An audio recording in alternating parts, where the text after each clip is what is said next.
కీర్తిశేషులు రామోజీరావు గారి సంస్మరణ సభకు వచ్చిన గుంటూరు ప్రముఖులు, అభిమానులు అందరికీ కూడా నా నమస్కారాంజలి తెలియజేసుకుంటూ, ఈ టాగూర్ మెమోరియల్ థియేటర్ ట్రస్ట్ సెక్రటరీగా మాత్రమే మాట్లాడతాను నేను.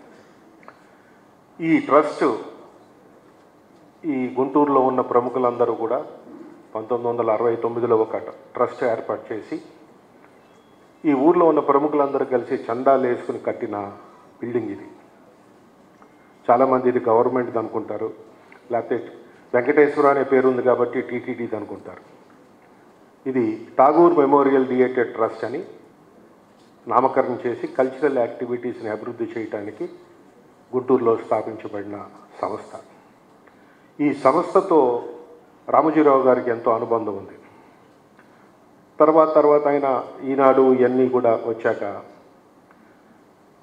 గుంటూరు నగరంలో ఈ విజ్ఞాన మందిరంలో జరిగినన్ని ప్రోగ్రాములు, ఈనాడుకి సంబంధించినవి కానివ్వండి, ఈటీవీ కానివ్వండి, ఈటీవీ పాడుతా తీగ 3 సార్లు ఇక్కడికి వచ్చి ప్రోగ్రాం చేయడం జరిగింది. అనేక రకమైన కల్చరల్ ప్రోగ్రామ్స్, అలాగే ఈనాడు పత్రిక వారు ఆఖరికి వివాహ వేదిక కూడా ఇదే. మాకు విడదీయలేని అనుబంధం ఉంది ఈ ఆడిటోరియంకి, రామోజీరావు గారి సంస్థలకి. మేము విద్యార్థి దశలో కాలేజీలో చదువుకుంటున్నప్పుడు మా లెక్చరర్స్ ఏం చెప్పేవారంటే, తెలుగు భాష చక్కగా ఉచ్చరించాలంటే మీరు ఈనాడు చదవండి, కాంప్లికేషన్ లేకుండా ఉండే భాష రాస్తారు, మీరు రోజు ఈనాడు పేపర్ చదవండి అని చెప్పేవారు. ఆ ఈనాడు పేపర్ చదువుతూ పెరిగిన వాళ్ళం మేము.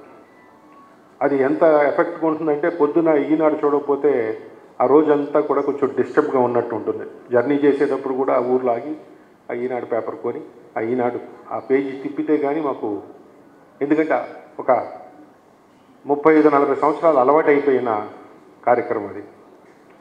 అటువంటి మహానుభావుడు. ఎందుకంటే ఇక్కడ ఉన్నవాళ్ళు ప్రతి ఒక్కళ్ళు కూడా ఒక ఆదివారం నాడు మామూలుగా సినిమా యాక్టర్లు వస్తే కూడా జనం రావట్లేదు ఈ ఆడిటోరియంకి.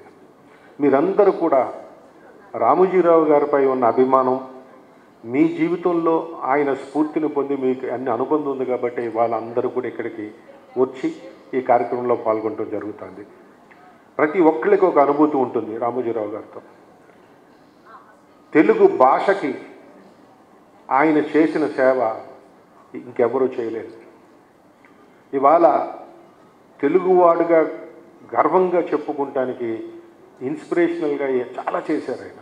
ఎన్ని చేశారంటే కల్చరల్గా ఇవాళ మనము వింటున్న ప్రతి పాట ఆయన ముద్రే.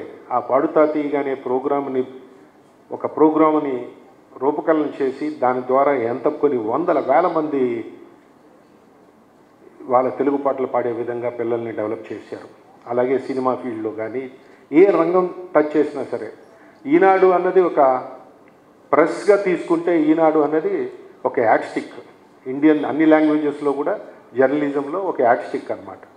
అటువంటి మహోన్నత వ్యక్తికి ఈరోజు మనం అందరం కూడా ఇక్కడ నివాళులు అర్పించడానికి ఇక్కడ వచ్చినందుకు ఈ అవకాశం లీడ్ తీసుకునే లక్ష్మణ్ రెడ్డి గారు చేద్దాం, గుంటూరులో చేద్దాం ఈ కార్యక్రమం అని చెప్పి ఆయన అనగానే విజ్ఞాన మందిర్లో మనం అందరం కలిసి చేద్దాం సార్ అన్నాం. మిత్రులందరూ సహకరించారు. మీతో ఈ అవకాశం రామోజీరావు గారికి నివాళులు అర్పించే అవకాశం కలిగించినందుకు అందరికీ కూడా ధన్యవాదాలు తెలుపుకుంటున్నాను.